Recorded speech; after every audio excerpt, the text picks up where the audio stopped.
Magandang umaga sa inyo lahat. Welcome sa ating pong Sunday School.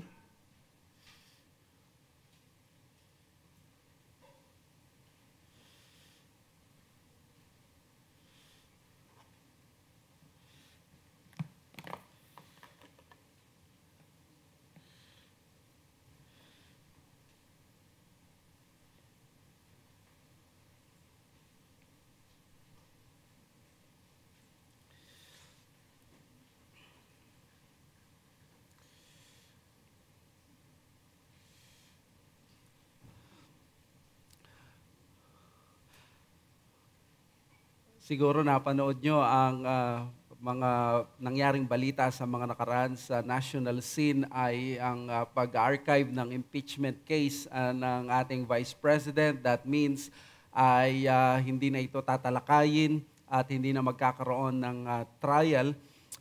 Pero nakita ninyo na kahit Supreme Court na ang nagsalita, marami pa rin ang nagsabi or kumontra. Ganun din sa mga pro doon sa decision ng Senate, marami din na nagsasalita. Pinapakita lang nito na sa isang demokratikong bansa, kailangan ang kasigasigan para sa mga advokasya na isinusulong ng isang tao. Whether ikaw ay pro or anti, ang freedom of speech ay ipinagkakaloob ang ganyang karapatan para ang isang tao ay ma-express niya yung kanyang saloobin, lalo na kahit sa paraan na passionate. As long as walang threat sa kanyang buhay. Kaya naman napakahalaga nitong passion or ng kasigasigan para isulong ang isang pananaw o ang isang ideya.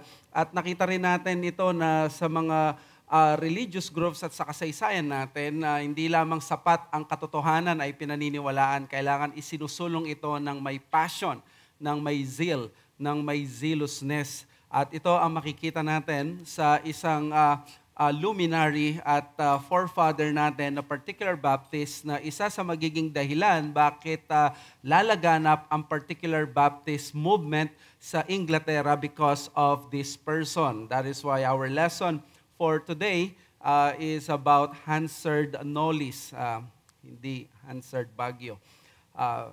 Hansard Knollys and the zealous particular Baptist. Basahin natin ang John chapter 1, verses 16 to 17. For from His fullness we have all received grace upon grace. For the law was given through Moses, grace and truth came through Jesus Christ. Here there is not Greek and Jew, circumcised and uncircumcised, barbarian, Scythian, slave free, but Christ is all in all. Well, actually, that is John chapter 1, verses 16 to 17, and Colossians 3:11. Hindi ko lang nailagay, sorry dyan, yung after ng grace and truth came through Jesus Christ, and then here there is not Greek and Jew. That would be Colossians 3:11. Pinapakita ng mga passages na ito ang centrality ng Panginoong Hesus sa kasulatan na sa bagong tipan, ang kanyang persona, ang kanyang gawa, ang siyang pinaka-fulfillment ng mga hiniula sa Old Testament. Hindi ibig sabihin na grace nang galing kay Kristo ay grace and truth came through Jesus Christ, and therefore walang grace, walang truth kay Moses, which only tells us na yung degree ng fulfillment sa kanya. At ito ang isa sa nakita ni Hansard Knollys, at nung nakita niya yung centrality ni Christ sa New Covenant or sa New Testament, itong bigay sa kanya ng ganong zealousness para isulong ang kanyang pinaniniwalaang kalooban ng Diyos at katotohanan pagdating sa particular Baptist theology. Well, last week we studied ang father of particular Baptist na si William Kiffin. Ang pag-aaralan natin ngayon ay ang ikalawang K, which is Knollys, si Hansard Knollys. Si William Kiffin, last week we said that nalaman natin that he is the only signatory both sa First and Second London Confessions. Actually, signatory din ng First London itong si Hansard, pati ng 1689, pero ang pagkakaiba nila, wala siya sa 1644. Doon sa second reprint or doon sa 1646 publication, doon naging signatory itong si Hansard Knollys. But the original belongs to William Kiffin ng 1644 and 1689. At dahil pinagpala siya ng Diyos ng kayamanan, ginamit niya ang kayamanang ito para malesen ang persecution at naging veteran siya na pastoring for more than 50 years or halos 60 years sa isang church, yung Devonshire Square Church, at nagplant siya ng mga association ng churches at nagform ng mga association. So it was indeed a blessed moment, years particular Baptist history. That's why particular Baptist churches thrive in healthy independency when there are leaders aiming for longevity in ministry and productivity. We cannot allow or we cannot expect na mas magiging malaki ang ministry kung by 2 years lang or 5 years lang ang mga pastors. The aim for the ministry ng particular Baptist being independent, being congregational, it should be longevity. Kaya nga sa atin, ang paniniwala natin, that is because of our belief of the lifetime ordination. As long as na hindi namamatay, na di-disqualify ang sino mang i-ordain, like the covenant of marriage, magpapatuloy yon. Walang kailangan na hanggang 5 years lang ang tenure ng isang pastor. Pag in-ordain siya, mawawalan na siya ng visa after 10 years. Kung hindi ganon ang pag-aasawa, hindi rin ganon ang ordination. Kaya nga naman, kung gusto natin maging healthy ang mga particular Baptist churches, nakita natin ang kainaman nito sa buhay ni William Kiffin. He was able to pastor the church for 60 years. Now, proceeding kay Hansard Knollys, we can call him an educated particular Baptist at a time na hindi nakapag-aral ang mga particular Baptist preachers sa mga prestihiyosong mga universities because ang mga priorities at ang inaalaw lamang doon sa mga universities like Cambridge, Oxford, they were meant to be the training centers for Presbyterians and for Reformed preachers. Ang mga ito, separatists, they were fleeing from the persecution ng ng established church. Now, nakalimutan kong dalhin kanina yung book na ito, napakadalang ng mga book na ito. But I was given a book titled Zealous for the Lord, The Life and Thought of the 17th Century Baptist Hansard Knollys. Ngayon pa lang dumadami yung mga materials natin about the particular Baptist history and theology.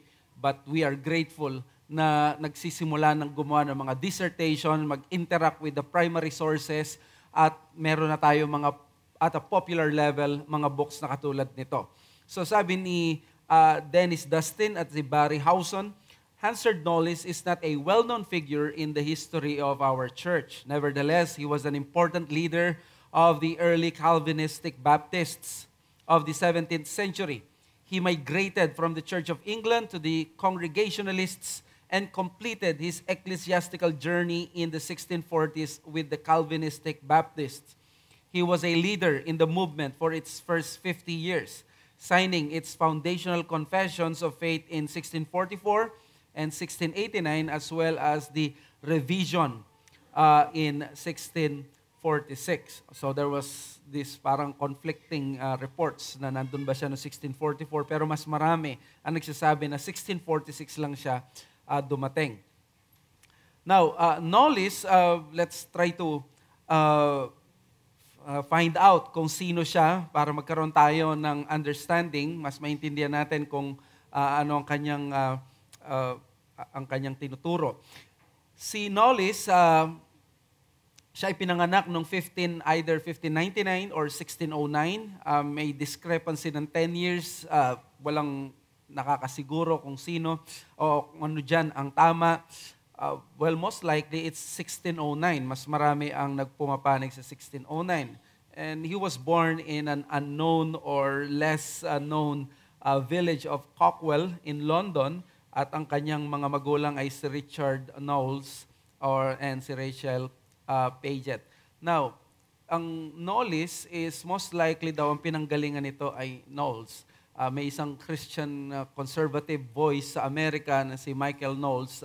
Most likely ito daw yung pinanggalingan ng Knowles, yung Knowles or the other way around. Siya ay isa sa mga exemption to the rule when it comes to education dahil unlike his particular Baptist brethren, he received secular and religious instruction. Natuto siya ng Latin, Greek, at Hebrew. Ito yung sinabi ni William Kiffin about the life and death of that old disciple of Jesus Christ, an eminent minister of the gospel, Mr. Hansard Knowles. Sabi niya doon, si Mr. Hansard Knowles mismo, ito yung daw ang ginawa niya habang nag-aaral siya. He prayed daily, heard all the godly ministers I could, read and searched the Holy Scriptures, read good books, God acquainted with gracious Christians, then called Puritans. Okay. So, makita natin ang instrumentality para sa isang tao na gagamitin ng Diyos. Hindi mo pwedeng escape yung ganitong rigor ng pag-aaral, ng pananalangin, at nakita natin yan sa buhay ni Hansard Knowles. After studying at Cambridge University, sa Catherine Hall, he was ordained minister at a parish church at Humberstone in Lincolnshire. In 1631, nung 1631, yung JLJ Church, wala pa si Jesse dito, yung L pa lang, si Lathrop, most likely, doon siya pumunta sa church na yon at makikita natin unti-unti na nagkakaroon na siya ng pananaw pagdating sa issue ng Lord's Supper, ng immersion. That is why from an Anglican, magiging Baptist siya.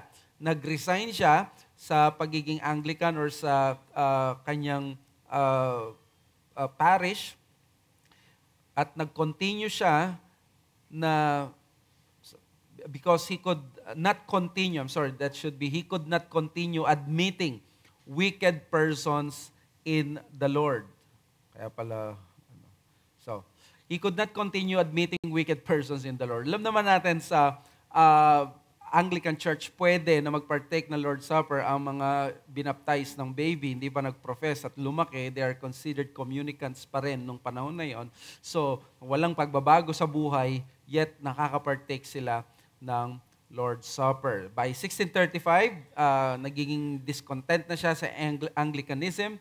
He went into into total departure sa Anglicanism by this year. Ang ginawa niya, pumunta siya sa Amerika, pero pagdating doon, nagkaroon pa rin siya ng conflict with the Congregationalists. Kaya naman, in 1641, bumalik na lang siya sa England at dito na niya finally i-embrace ang believer's baptism. Siguro yung naging away niya doon sa mga Congregationalists sa Amerika ay nagbigay din sa kanya ng push para ma-fellowship niya yung mga naniniwala sa believer's baptism. Doon sa book ni Michael Haykin, sabi niya, within 3 years, he had come to hold to believer's baptism and to identify himself with the fledgling Calvinistic Baptist cause centered in London. By 1630s, nagsisimula pa lang ang particular Baptist position and movement. By 1640s, magpo-proliferate sila, kaya nga nandun yung 1644.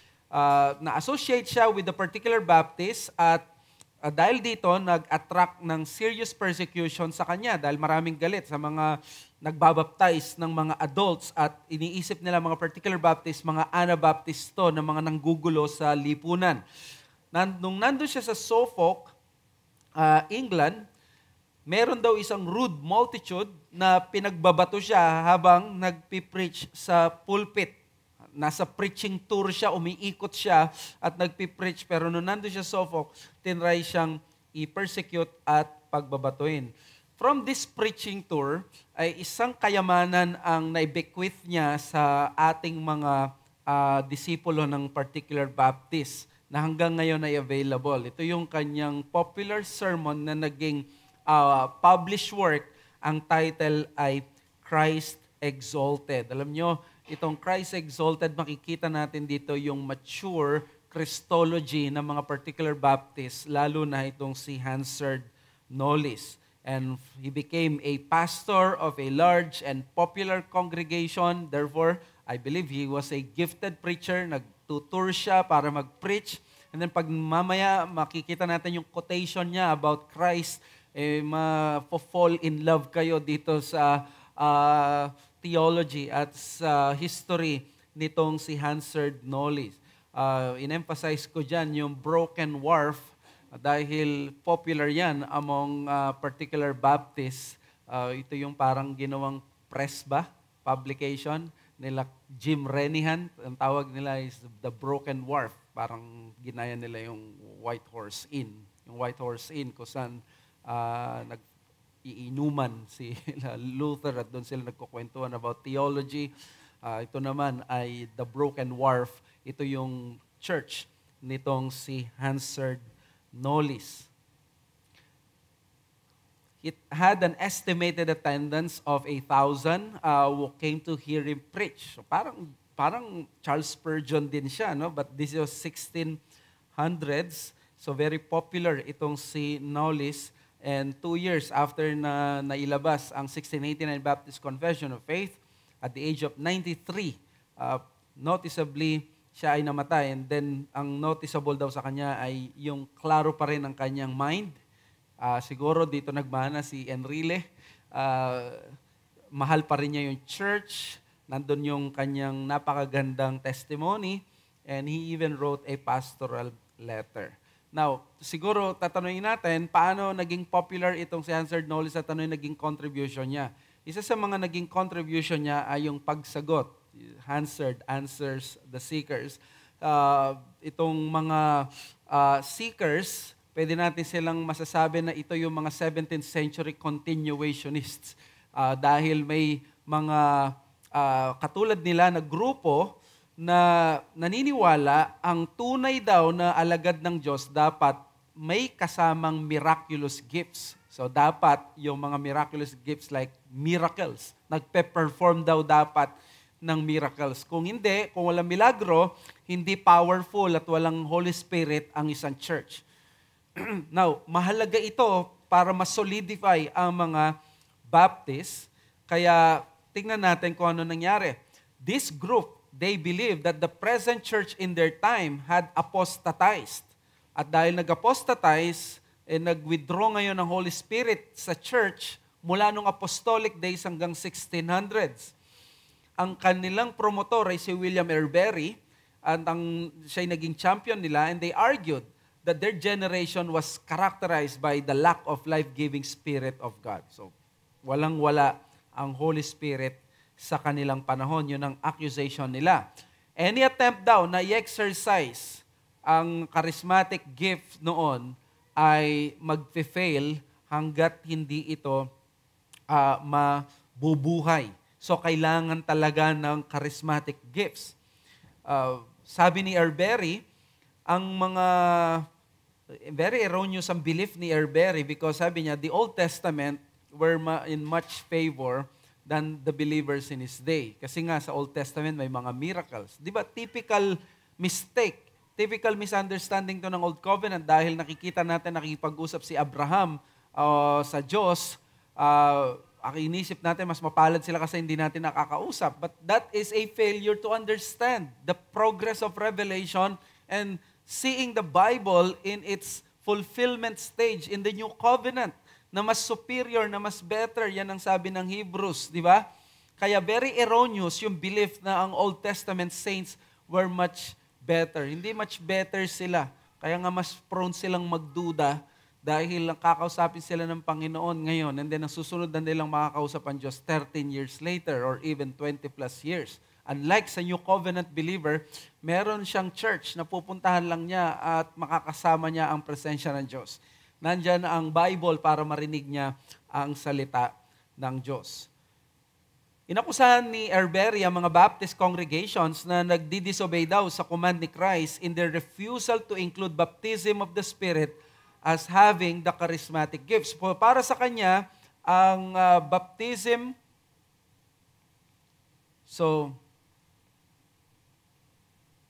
ang baptism it's equal to charismatic gifts. So, kailangan, di ba sa atin, ang baptism ng Spirit, it only means na you are in the body sa Universal Church. You are baptized with one Spirit na isama ka. So, para sa taong ito, kailangan daw yung charismatic gifts. Doon sa book na The Children of the West or The Fears of All Who Are Informed, especially of water baptism, sabi nila, they have not the appearance of the Spirit from on high because therein they disobey the command of Christ. The baptism of the Spirit is pouring forth of all the gifts of the Spirit on the church. Therefore, to baptize in a gospel way without the baptism of the Spirit is to deny the Spirit of Jesus Christ. So they sound like Pentecostals, charismatic, itong mga taong ito. So, sino ang magre-rebuke sa kanila? Si Hansard Knollys. Sabi ni Knollys, such gifts and miracles were rather for bringing the word of the gospel into the world and for glorifying Christ's first coming in the flesh.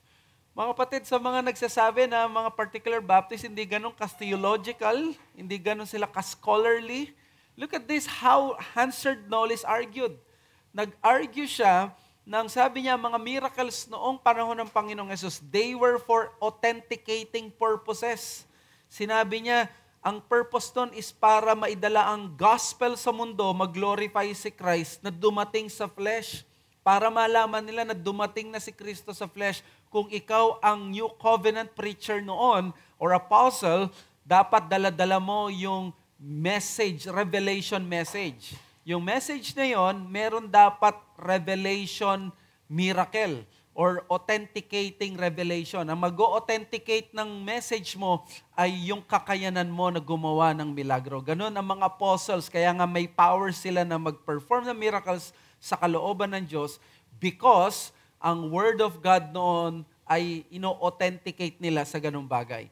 Nung tapos na, naging complete na ang Scripture, ay nakita natin, hindi na kailangan yon. Ang Scripture na ang siyang magiging sinasabi na mag-authenticate sa lahat at mapag-aaralan pa natin. So, si Hansard Knollys ang nagturo ng cessation of miracles nung panahon niya at dinipensahan niya yan using John chapter 20, Hebrews chapter 2, and this text explain the confirmatory nature of the gifts during the apostolic age. So may ganito na pa lang, no, na mga cessationism, continuationism debate. At naging popular ba ito dahil nga sa book na sinulat niya, The Shining of a Flaming Fire in Zion. Sabi ni Haken, Knollys did not regard the miraculous gifts of the first century church as vital to the life of the church in every age. Very important po ito dahil lilitaw bakit ang mga Baptist hindi tayo masyadong gagad, hindi tayo fascinated sa mga miraculous gifts. Ito pala yun. Si Hansard Knollys ang naging isang malakas na boses. Bakit ang mga Baptist, they will reject continuationism even noon. Kaya nga pag Baptist, usually they are cessationists because of Hansard Knollys. Dinownplay niya yung importance ng mga apostolic gifts for the life of the church today. These gifts para sa kanya were given to illuminate the entrance of the gospel on the scene of history and to adorn the first advent of Christ. Ayan nga yung pamphlet na ginawa niya, The Shining of a Flaming Fire in Zion noong 1646. Napaka-impressive ng argument niya against the continuation of miraculous gifts in the 1700s or the 1600s. For Knollys, miracles accompany the ministry. Sabi niya, Hindi naman namin sinasabing wala ng milagro. May milagro sa New Covenant. Pero ang milagro sa New Covenant, hindi yung mga charismatic gifts, hindi speaking in tongues, hindi yung paggawa ng miracle, kundi ang regeneration. This is the greater miracle in the New Covenant. Napakagaling, no? Nitong si Hansard Knowles. In fact, kinote siya ni Victor Budgen, the charismatics and the Word of God. Even still, God works miracles, though we take no notice of them, that our hearts should be converted. This is a miracle. That our faith should believe above reason. This is a miracle. If He does not fetch water out of a rock, yet He fetcheth repentance out of sin and makes the stony heart gush out tears. This is a greater miracle. So, napakaganda ng emphasis niya sa superior miracle ng New Covenant. Si Thomas Adams kinote ni Victor Budgen.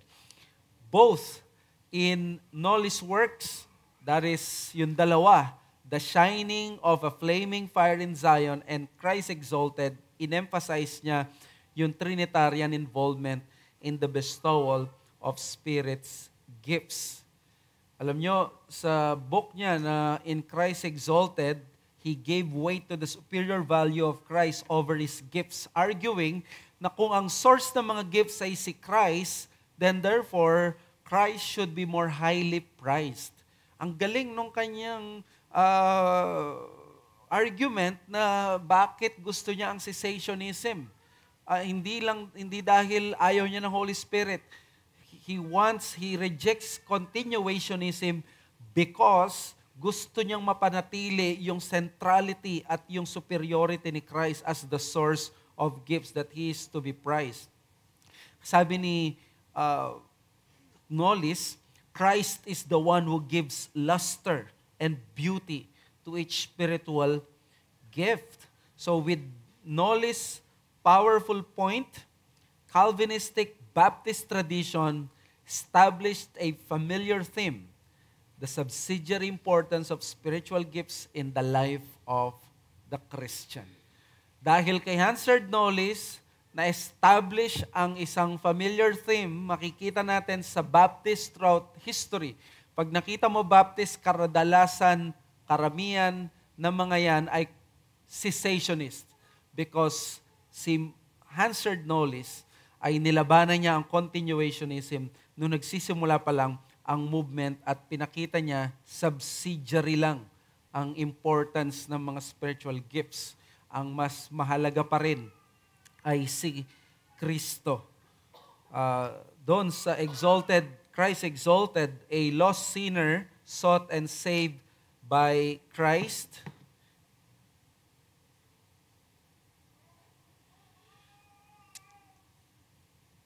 Sabi ni Knowles doon, let Christ be all in the gifts of the Spirit and graces of sanctification. For He is the author, the preserver, and finisher of them all. Therefore, let Him have the preeminence above all, set an high esteem of every gift and grace of God. Account a little grace better than all the riches, honors, pleasures, and creature comforts of this world. But you ought to prize Christ above all His own gifts and graces in us, for He is the life of them all, the marrow and substance of them all. What is knowledge unless you know God in Christ? Nothing. What is all faith except Christ be the object of it? Nothing. So, dito makikita natin yung high and mature Christology ng mga particular Baptists through Hansard Knowles. So let me just emphasize that the early Calvinistic Baptists possessed a robust Christology that adores Christ in their thought and worship. We thank the Lord for this man, Hansard Knowles, for bequeathing to us yung mataas na pananaw sa Christology, which I believe ito pala yung magandang panlaban sa continuationism. Again, doon sa Christ Exalted, this is I think, the best na quotation. If you have Christ, you have all. But if you lose Him, you lose all. You will lose your hopes, comforts, all your duties. Yea, you will lose God, heaven, and soul, and all. It matters not what you have if you want Christ.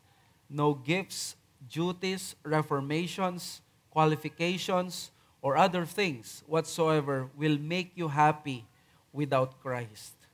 Therefore, make sure that Christ is yours. And this is all the more true by experience, as I have someone kachat ko, and this is his realization that at the end of the day, when fleeting pleasures and riches would be gone, you would realize that what matters most is Christ, nothing and nothing more.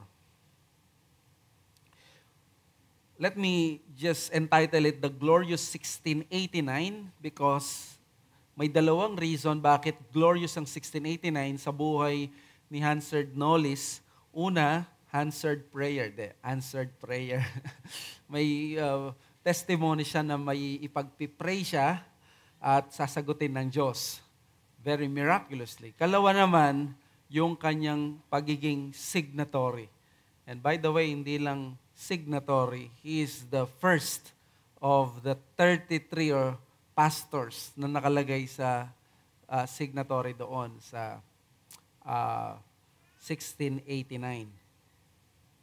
Knollys have earned the respect of the particular Baptists during his long years of being a godly voice in their movement. He signed the second edition of the First London Confession noong 1644 yung first, pero nag-sign siya sa 1646 republication. And then he headed the list of the 1689 signatories with his active role for the propagation of the Baptist cause. The 1689 would be influential for the 300 years, for the next 300 years after its revision. So, pag tinignan mo yung list, kahit tingnan nyo ngayon sa Google ninyo, ang magiging number 1 na nakalagay na signatory is Hansard Knollys, Broken Wharf Baptist Church sa London. That is how influential he was. At napakahalaga niya at nagpapasalamat tayo sa Panginoon sa kanya. And yung naging document na 1689, for 300 years, it has sustained the Baptist churches. Looking forward tayo sa church covenant mamaya. We hope that we will have a church covenant that we would benefit much for the years or decades to come. So we praise the Lord for that. And then, first signatories, there is a miracle in prayer. May dalawang prayers ito na involved siya. Una, Knollys praying for Kitch. Hindi si Tita at kay Kitch. Knollys praying for Kitch. Mamaya naman, Kiffin praying for Knollys. So, Knollys praying for Kitch. In the same year of the publication ng Second London Confession, may unforgettable testimony of the power of prayer that happened in Knollys' life. Yung kanyang kaibigan at fellow signatory to the Second London Confession, si Benjamin Kitch, nagkasakit at sa kanilang tingin ay mamamatay na si Benjamin Kitch. So, kinuwento ng banugang ni Kitch si Thomas Crosby at na-immortalize ang incident na to, and you would find this story sa lahat ng mga libro about Knollys, that when he visited Kitch, pinag-pray niya itong si Kitch. Doon sa The History of the English Baptists, si Thomas Crosby mismo nagkwento. Sabi niya, the Reverend Mr. Hansard Knollys, seeing his then dying friend and brother in the gospel near to all appearance expiring, betook himself to prayer, and in an earnest and very extraordinary manner begged that God would spare him and add unto his days the time he granted to his servant Hezekiah. And as soon as he had ended his prayer, he said his brother Kitch, I shall be in heaven before you, and quickly after left him. Napaka-tag life, no? After niyang ipag-pray, sinabi niya na mauuna ako mamamatay sa'yo, Brother Kitch. At after that, umalis na siya. And what was the ending? Well, the ending ay 2 years later, it was Knowles who died, and Kitch would live until 1704. And this happened in 1689. That was 15 years later.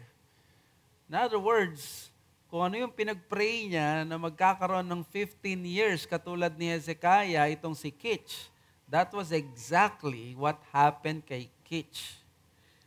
The Lord answered the specific prayer of Hansard Knowles. Siya mamamatay in 1691. Si Kitch, ang dami pa niyang mababasa libro at kung ano pa nagawa. 1704. This is a wonderful testimony. Now, si Kiffin, siya rin naman dumating ang time na siya ay nagkasakit.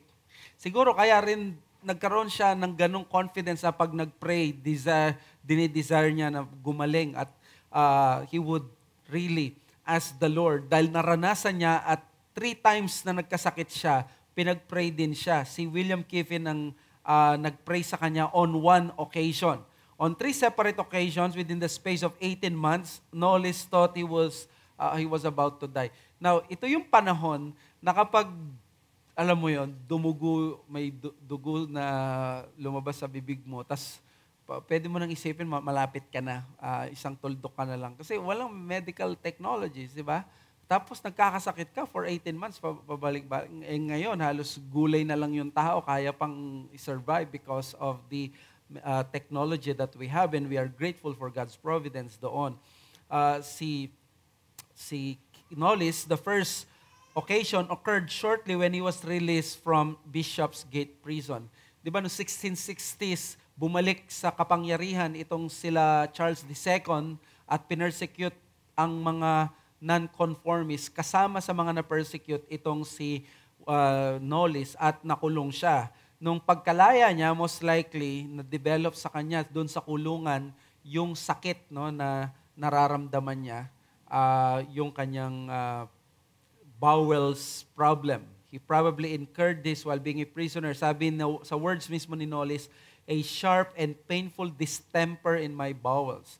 Alam naman natin, yung marumi yung lugar na yun at yung mga pagkain, probably nagkaroon siya, pwedeng.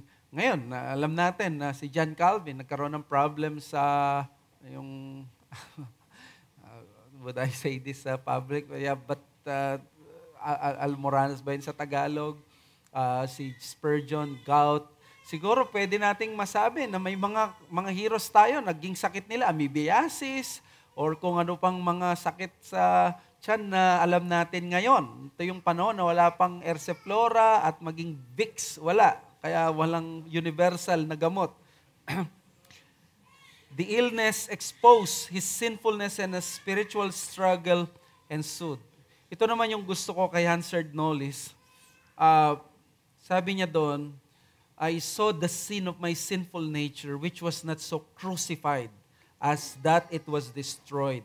The sense of this was a very sore burden and trouble to my soul in this day of calamity, for which I mourned in secret before the Lord and lay at the throne of grace, loathing myself and begging that God would kill the sin and destroy it and all the rest of my sins. Satan was sometimes very busy and tempted me sorely in the night season, suggesting to me that I was but an hypocrite, that my evidences for heaven were not good. We relate much dito sa ganitong prayers because we experience those times when we feel na extra ang ginagawang pag-atake ng kaaway sa atin. And our weakness, our sicknesses, they expose our sinfulness. When we are at the lowest of the low, na-expose yung ating mga kakailangang graces. Napaka-impatient mo pala. Napaka-kulang mo pala sa ganito. Prone ka pala sa anger when everything hindi nangyayari sa gusto mo. Ganito ka pala baba sa pananampalataya. But Knowles believed na hindi pa niya yon panahon. So nilaban niya, pinag-pray niya, at tinawag niya si William Kiffin at si, would I read this? Babasor Powell, hindi ito Pokemon. Nag-pray para sa kanya, and along with the prayers of other people, nag-survive itong si William Kiffin. So, this is the life of William Kiffin. Let's proceed sa kanyang mga lessons. Number 1, a Christ-centered theology leads to a godly Christian life and ministry. Again, yung supremacy ni Christ, if we are focused sa Panginoon, kung sino siya, yung kanyang superiority, yung pleasures na yun na ibibigay niya more than the pleasures of this world, it leads really to a godly Christian life. The maturity of Knowles' Christology helped him pursue a godly and zealous ministry despite the repeated persecutions that even led to imprisonment at times. Na-imprison siya sa Bishop's Gate. 2 beses pala siya, by the way, na na-imprison. That was 1660s at yung isa ay, if I'm not mistaken, 1680s. So matanda na siya, na-imprison pa rin siya. Devotion to Christ and His glories is secret to that pastoral focus. He was so focused sa Panginoong Jesus or sa ministry niya, he was so productive because yung kanyang focus ay laser focus sa Panginoong Jesus. And then number 2, isa pa rin matututunan natin kay Hansard Knowles ay yung kanyang consciousness sa gospel. Always in every sermon, ini-invite niya yung mga unbelievers to salvation. So most probably, most especially sa mga preachers dito. Sabi ni Knowles, he always believed na ang congregation ay may regenerate at may unregenerate. So, merong laging mixture. It's not the problem of God. It's just na minsan nakakapasok yung mga hindi nakapasok, o kaya naman may mga visitors, o kaya naman may mga tao na they apostatize. So, ang maganda daw, dapat gawin, is that there is always gospel preaching, and I believe that is actually the right thing to do. Because if the Bible is all about Christ, then the Bible is all about the gospel. Makikita natin lagi yung gospel dyan. Remember, the gospel or the Bible has morals, which means meron siyang law. Do not do this, don't do that, do this, ganon. But the Bible is not a morality textbook. It was not written actually para mas gumanda lang ang buhay mo. It was a redemptive textbook, which means from Genesis to Revelation, it is the story of God's redemption to His people. That is why sa mga interpretation or sa hermeneutics, ito yung tinatawag na Christ-centered hermeneutic, na we interpret the scriptures the way the apostles interpreted the scriptures. At alam niyo paano in-interpret nila Paul, nila Matthew, nila Peter ang Old Testament when they saw the Old Covenant. Sa 1 Peter, binanggit niya yung promised land.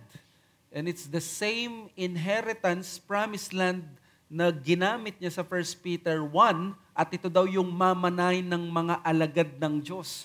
Imagine, ang promised land, kung ikaw ay dispensationalist, mamanahin ito ng Israel lang.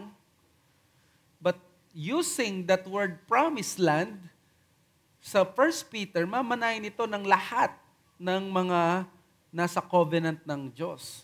At yung promised land, it's not only, it was a literal piece of land sa Old Testament. Pagdating sa New Covenant, it points to a greater place. That is the new heaven and new earth. Because there's only one people of God. So you see, this is the exciting thing, no, sa particular Baptist covenant theology then. We cannot simply assume that our hearers are all Christians. Instead, they ought to encourage believers to persevere because true believers will commit themselves. Okay? So sa mga preachers natin or even sa mga nakikinig dito through YouTube, this is one thing that we need to be conscious of. Magiging natural ang paglabas ng gospel when you have that Christological focus. In the words of Pastor Noel, the apostles Christologized the Old Testament. They looked at the Old Testament, hindi nila tiningnan ng Old Testament na parang Old Testament muna, going to New Testament. No, that's not the proper way of interpretation. You look at the Old Testament using the lens of the New Testament. Using the lens of New Covenant. In other words, tanggap mo na at meron na-fulfill na si Christ, nandun na si Christ. So titignan mo magiging malinaw na yung promise ng prosperity doon sa Goshen, doon sa Egypt, ay hindi promise ng prosperity na literal na kayamanan ngayon, but it points to the greater flourishing or the greater promises pagdating sa New Covenant. Kaya hindi tayo mag-erode sa prosperity gospel. But you see, the prosperity gospel preachers, when they go to the Old Testament, makikita nila yon, pinagpala si Jacob doon sa Goshen, pinagpala si Joseph doon sa Egypt. So therefore, pagpapalain din tayo ng Panginoon na katulad nila. That is reading the Old Testament as without the lens of the New Covenant. And that is not the way to interpret it.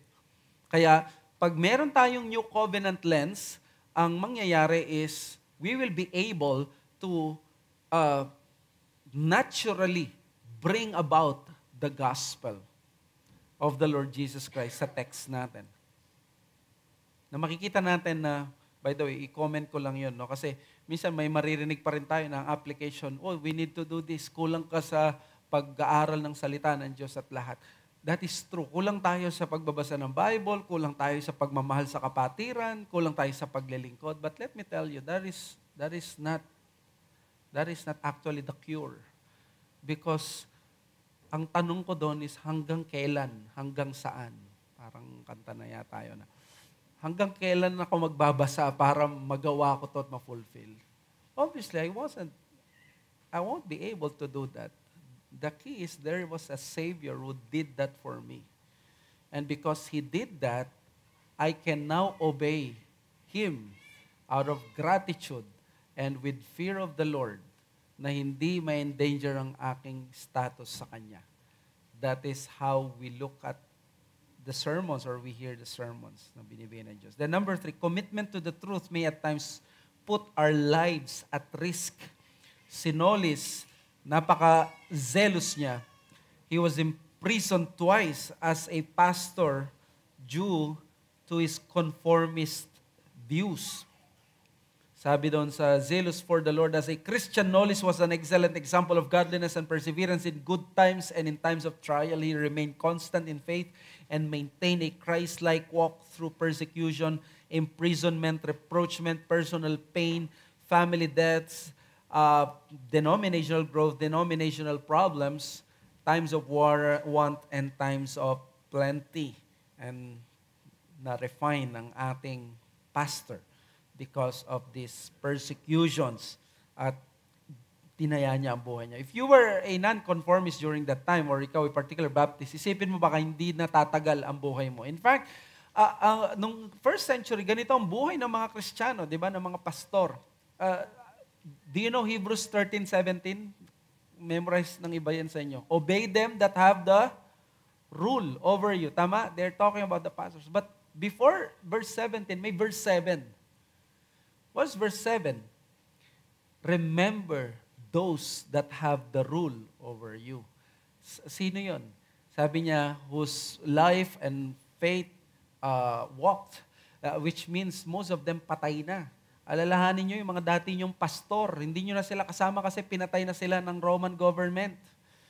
Kasi na-persecute sila. Ngayon, may mga bago na kayong pastor, mag-submit kayo sa kanila. Pero yung alalahanin nyo yung mga dati nyong pastor, kung ano yung tinuro nila, itinaya nila ang buhay nila para sa paglilingkod. At ganito ang katotohanan. At salamat sa Diyos, may freedom of religion tayo sa Pilipinas. We have the freedom of speech. Hindi natitreten ang buhay ko as a pastor or yung mga preachers or sino man na gustong pumasok sa ministry. But then again, let us not forget, no, na we should not allow this para maging complacent or mawala sa isip ng mga nasa ministry yung tunay na pinasok nila na hirap. That is part of the sacrifices that we need to give because napakahalaga ng persecution and adversity. It purifies our motives and intention. Pag nape-persecute na nagkakaroon tayo ng adversity, napupurify. Ano ba yung dahilan bakit ka nandito? If you are after for some fame, for money, or for other things, hindi ka tatagal. But if you are after sa glory ng Panginoong Jesus, the Lord will sustain you. So, mga kapatid, why don't we pray for our particular Baptist ministers? Si Hansard Noli nagpray kay Kitch, si Kevin nagpray para kay Nolis, that they do not lose their zeal in their service to the Lord and to His people. There are particular Baptist ministers, you have pastors, there are preachers, or even brothers na nagtutuloy sa ministry. Probably at times, what they need is prayer. Na ipag-pray, maging hindi lang sila parang pasang-awa o kaya naman just maintain the status quo. Kundi hindi nila malose yung zealousness. I believe lahat ng mga pumapasok sa ministry, sobrang zealous ng mga yan the first time they answered the call to the Lord. But at some point, that zeal was challenged, was tempted by the devil, and nawala. And that is something that we should always pray for our pastors, preachers, all those ministers in the pulpit, that not only they serve God, but they would not lose their zeal in their service to the Lord. Let's pray. Father, we thank you sa natutunan namin kay Hansard Nolis. Dumadami ang mga natututunan namin about our heroes. And we pray na magtuloy-tuloy ito hanggang sa ma-familiarize namin ang mga pangalan na to, but di lamang yung names, but more so their thoughts, their piety, their theology, and their sacrifices. At magbunga ito ng magandang bagay sa amin as we try to familiarize ourselves sa aming sariling history and later on sa aming theology. Thank you so much for this blessing. We ask these things in Jesus' name. Amen. You have some questions?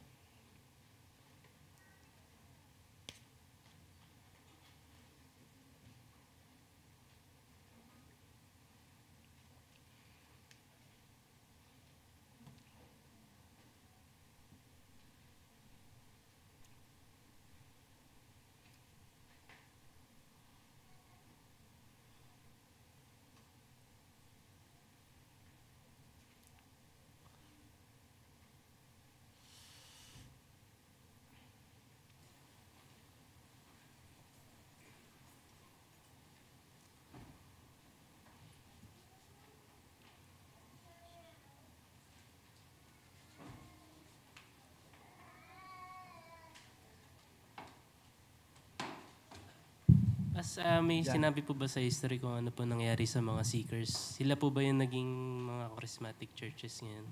No, hindi na binanggit sa mga books. But they were, of course, kung yung mga particular Baptists ay nape-persecute na, being cessationist, how much more sila? Nakikita nila threat ang mga ito. So most likely they were not only persecuted, they were heavily persecuted. If I would not be mistaken, baka pinatay pa ang mga ito during those times na wala pang separation of church power. Tanong ko lang po, kasi meron siya dito na si Nolis na exposition. Isa sa mga works niya daw ay exposition ng Revelation. May alam po ba kayo anong position niya about sa eschatology that time? Yeah, meron doon sa book na yung nakafocus sa kanya, yung kanyang eschatology, tinackle. Pero hindi ko na in-include because sila Michael Hicken hindi na in-include sa mga lessons nila. But I have to check it and may chapter doon, knowledge eschatology. Ewan ko naniniwala siya sa millennium. May words ako nakita nun, ni-scan ko about millennium. But I don't think so na literal yon. So, I'll check it out.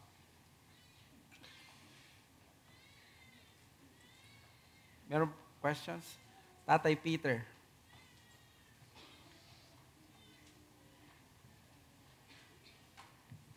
After Cambridge, hindi ko although talagang hindi ako gaano nakapagbasa kay Nolis. Hindi ko siya masyadong kilala.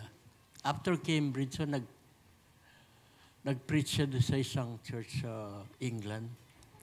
Hindi ko maintindihan kung anong naging kaso, bakit he has to flee to America. At Yes. sa Amerika talagang bago sila nakapunta ng Amerika, talagang nag-hirap. Pati yung huling-huling savings na misis niya, naubos eh. Then, nag-land siya sa Dover. Sa Dover siya naging preacher. Yes. Dito makikita po natin ang naging buhay ni ni Knowles. Dumating ang isang pastor na mayaman, ma-influensya. I am not sure with the name, Lockhart.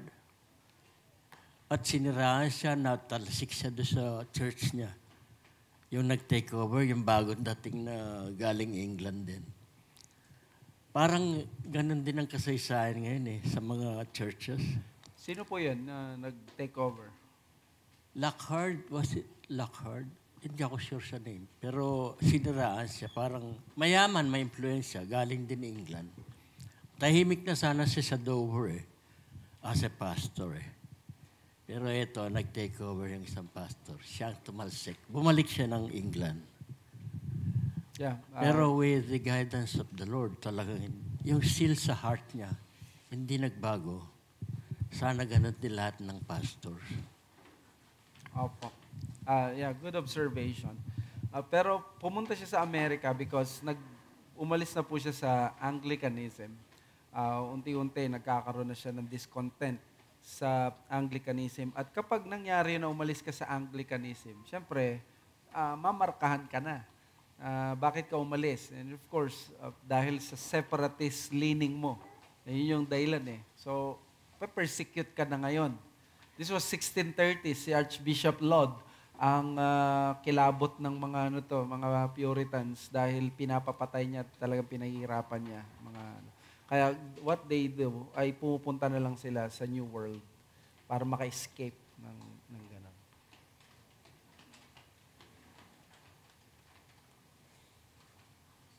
Meron pa ba? Questions?